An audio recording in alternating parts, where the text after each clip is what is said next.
මම page බලලා decision ගන්න කෙනෙක් නෙවෙයි. මම research කියවන කෙනෙක්. එතකොට මම Facebook page එක හරි YouTube එක හරි බලලා තීරණ ගන්නෙ නැහැ. ඊළඟට මම මාසෙකට ළමයි 300ක් බලන කෙනෙක්. ඒතර ඒ ළමයින්ගෙන් එන feedbacks තමයි මම ගන්නෙ. මොකද එතකොට දැන් මට මගේ මොලේ වැඩ කරන විදිහ අපි සාපේක්ෂවනේ බලන්නේ. හැබැයි සමහර විට මගේ ක්‍රමයට නැතුව වෙන විදිහකට වැඩ කරන මොලෙන් මට වඩා වැඩක් ගන්න පුළුවන් වෙන්න පුළුවන්. හැබැයි බහුතරයාගේ මොලේ වැඩ කරන්නේ මගේ මොලේ වගේ හින්දා මට පේනවා අර කවුලක් වගේ. ඔන්න ඔටිසම් තියෙන ළමයෙකුට ස්පීච් එක එන්නේ නැහැ. හැබැයි ඒක ප්‍රැක්ටිස් කරාම ළමයාගේ ස්පීච් එක එනවා. සමහර දරුවෝ ඉන්න සද්ද ඇහෙනකොට කන් දෙක වහ ගන්නවා. හරි. තව සමහර දරුවෝ ඉන්න කැරකෙන ඒවා දිහා තමයි බලන්නේ. තව දරුවෝ ඉන්න පේලියට තියෙන මොන හරි දුන්නා. හරි. සමහරට unwanted sounds දාන. දැන් මෙන්න මේ තියෙනකොට අපි ඔටිසම් කියලා කියනවා. හැබැයි බ්‍රේන් එක ට්‍රේන් කරන්න පුළුවන්. ඒ කියන්නේ මේ බ්‍රේන් එක අපිට ට්‍රේන් කරන්න පුළුවන්. ඒ ට්‍රේනින් එක බ්‍රේන් එකට දුන්නාම අර කියන ලක්ෂණ ඔක්කොම නැති වෙනවා.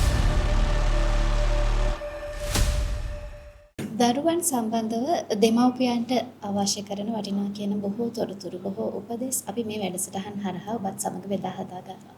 ඉතින් හැමදාමත් වගේ අද දවසේත් අපත් සමග එකතු වෙනවා ප්‍රවීණ ළමා මනෝවිද්‍යාඥ උපදේශක ආචාර්ය චමින්ද මලලසේකර මහතා. ඔබතුමා පිළිගන්නවා බොහොම ගෞරවයෙන් වැඩසටහනට. ආචාර්යතුමනි අපි පසුගිය වීඩියෝ තුලින් කතා කරා ඔටිසම් තත්ත්වය පිළිබඳව.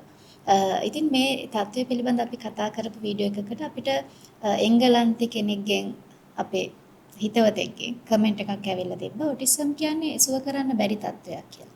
ඒ වගේම ඕස්ට්‍රේලියාවෙන් අපේ හිතවතෙක්ගෙන් ඇවිත් තිබ්බා FB එකේ page එකක් යන ඔටිසම් සම්බන්ධව ඒක බලන්න කියලා. ඉතින් මේ කාරණා දකිනකොට සමහරලාට දෙමව්පියන්ට මේ පිළිබඳව පුංචි චකිතයක් හිතේ නිර්මාණය වෙන්න පුළුවන්. ඔටිසම් තත්ත්වය ඇත්තටම සුව කරන්න බැරිද කියන ගැටලුව වුන්ට හිතේ මතුවන්නට පුළුවන්. ඉතින් ඔබතුමාගෙන් මම අහන්නට කැමතියි අද දවසේ ඇත්තටම ඔටිසම් තත්ත්වය සුව කරන්න බැරිද? සන්ධ්‍යා මෙහෙමයි. අංක 1 තමයි ඔය සුව කරන්න කියන එක ප්‍රොෆෙෂනලි කතා කරොත්. ඒ කියන්නේ මේ ෆෝරම් එකේ මං කියන එක අහගෙන ඉන්නේ ක්ලිනිකල් ප්‍රැක්ටිස් කරන අය. අපි දුමකෝ මනෝවිද්‍යාව ඉගෙන ගන්න එහෙම නැත්නම් ඒ වගේ අයට ගත්තොත් එහෙම මේ මම කතා කරන එක අහගෙන ඉන්නේ එහෙම අය විතර නම් ඔය සුව කරන්න බෑ කියන එක හරි. ඒ ඔටිසම් සුව කරන්න එහෙම බෑ. හැබැයි මම මේ කතා කරන්නේ ගමේ ඉන්න ජෙනරල් ඔඩියන්ස් එකට නම් ඒගොල්ලන්ට මේක තේරෙන භාෂාවෙන් කතා කරද්දී ඔටිසම් සුව කරන්න පුළුවන්. ඒක කාරණා දෙකක්. දැන් වට පොඩි කන්ෆියුස් එකක් වෙන්න පුළුවන්. හැබැයි ඔටිසම් කියලා කියන්නේ සුව කරන්න එක් ලෙඩක් නෙමෙයි ඒක ඩිෆරන්ට් බ්‍රේන් බිහේවියර් එකක්. එහෙම ගත්තොත් එහෙම මොලේ වෙනස් විදියකට වැඩ කරනවා. ඒතකොට දැන් මට මගේ මොලේ වැඩ කරන විදිහ අපි සාපේක්ෂවනේ බලන්නේ. හැබැයි සමහර විට මගේ ක්‍රමයට නැතුව වෙන විදිහකට වැඩ කරන මොලෙන් මට වඩා වැඩක් ගන්න පුළුවන් වෙන්න පුළුවන්. හැබැයි බහුතරයාගේ මොලේ වැඩ කරන්නේ මගේ මොලේ වගේ හින්දා මට පේනවා අර කවුලක් වගේ. තේරුණාද? දැන් මම බැරි වෙලා හරි මගේ වීඩියෝ එකෙන් කිව්වනම් ඔටිසම් සුව කරන්න බෑ.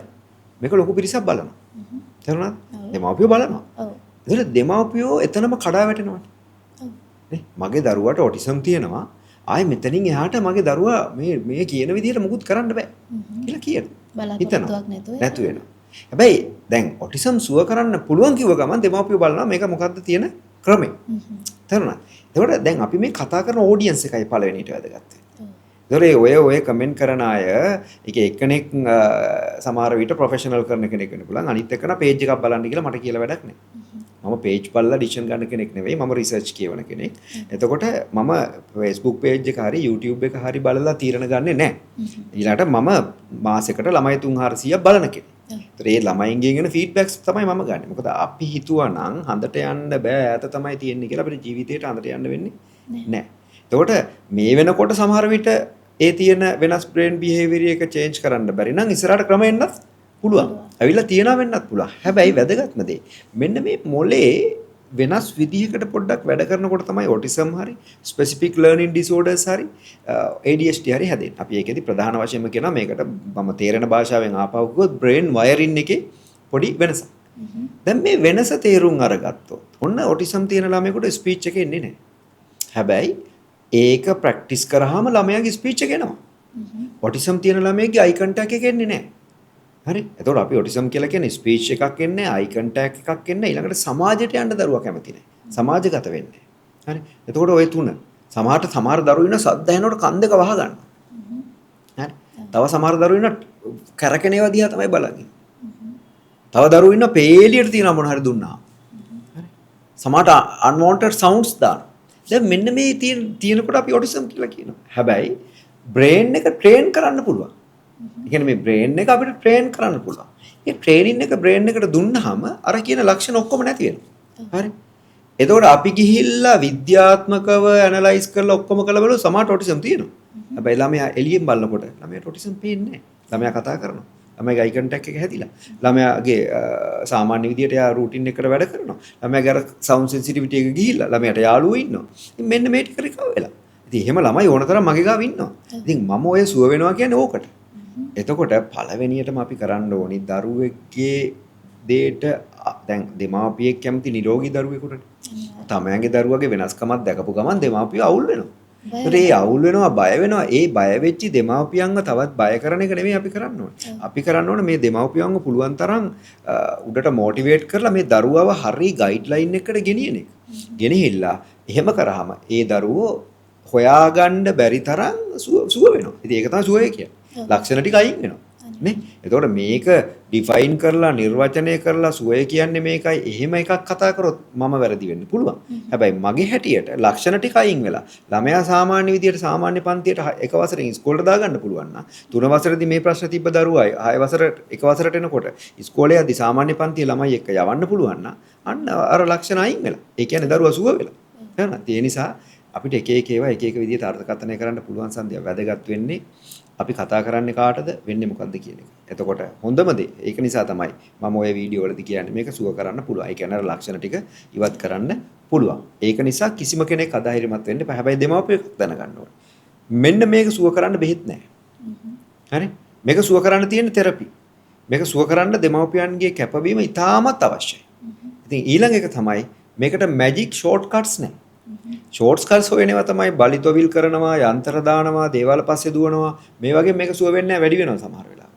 ඒ නිසා ඒව කරන්න එපා. එතකොට දැන් ඒවට දුවන එක බලක්ව ගන්න තමයි අපි මේ පුළුවන් තරම් වීඩියෝ හරහා මේවා දැනුවත් කරන්නේ. ඒකින්ද තමයි අපි තේරෙන සරල සිංහල භාෂාවෙන් මේ බොහොම සරල ග්‍රාමීය මට්ටමේ කෙනෙකුට තේරෙන් ගන්න පුළුවන් විදිහට මේක කතා කරන්නේ. ඒතර අපි එහෙම දෙයක් කරනකොට එංගලන්තයෙන් තර්ක කරනකොට ඒක වැරදි. එකම දේ හොයලා බලන්න ඕනේ මේ කතා කරන මිනිස්සයා මේක කතා කරන්නේ දැනුවත්වද නැද්ද? මේ කතා කරන්නේ යාට අවබෝධයක් තියාගන්න නැද්ද?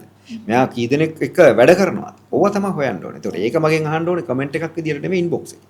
ඒකට කමෙන්ට් එකක් විදියට අහන එකෙන් පෙන්නන්නේ එයාගේ පඬිතුකම එයාගේ මේවක එළියට පෙන්වන්න හදනවා මේ බොරු කියන්නේ වගේ එකක් සමාජගත කරන්න හදනවා. තේරුණාද? ඒ ඇරෙන්න වෙන එකක් නැහැ. ඊට පස්සේ ඉතින් එතෙන්ට යන්න අවශ්‍ය වෙන්නේ නැහැ අපි. මම කියන්නේ දෙමාපියන්ට දෙන්න තියෙන පණිවිඩය අපි දෙමු. දෙමාපියන්ට දෙන්න තියෙන්නේ මේක සුව කරන්න පුළුවන්. සුව කරන්න පුළුවන් කියලා කියන්නේ ඔබේ ওই දරුවා අවුරුදු 3ේදී ස්පීච් නැත්තම් අවුරුදු 3ේදී අයි කන්ටැක්ට් නැත්තම් අය කියන ලක්ෂණ ඔක්කොම තියෙනවා නම් මම පැහැදිලිවම කියනවා ඕන තරම් දරුවෝ ඉන්නවා එක වසරට යනකොට ඔය ඔක්කොම සෙටල් වෙලා එක වසර පන්තියට ඇතුළට ගිහිල්ලා ළමයා ඉගෙන ගන්න එක. ඒ වගේම සමහර විට අනිත් ළමයින් එක්ක බලනකොට සමහර ඒ වගේ අති විශිෂ්ටයන් බවට පත් වුණ දරුවෝ ඉන්නවා. ඒ නිසා මේ සෝෂල් මීඩියා වල තියෙන හැමදේම හරියන්නේත් නැහැ.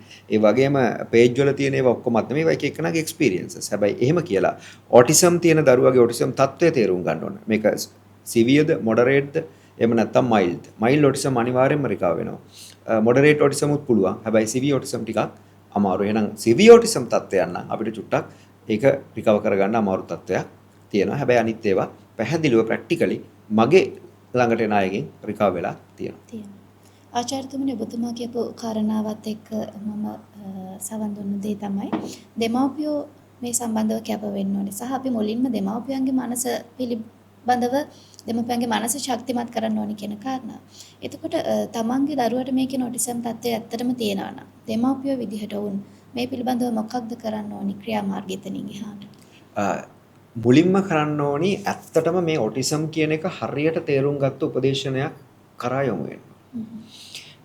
සමහර වෙලාවට දැන් සයිකොලොජිස්ට් කෙනෙක් එහෙම නැත්නම් කවුන්සලර් කෙනෙක් යන ගාවට යනකොටත් එයාගේ අර මම කලින් කියලා තියෙනවා මේක බලන්න ඒගොල්ලන් ගිහිල්ලා ඒක ඩිස්ක්‍රිප්ෂන් එක අපි දාලා තියමු.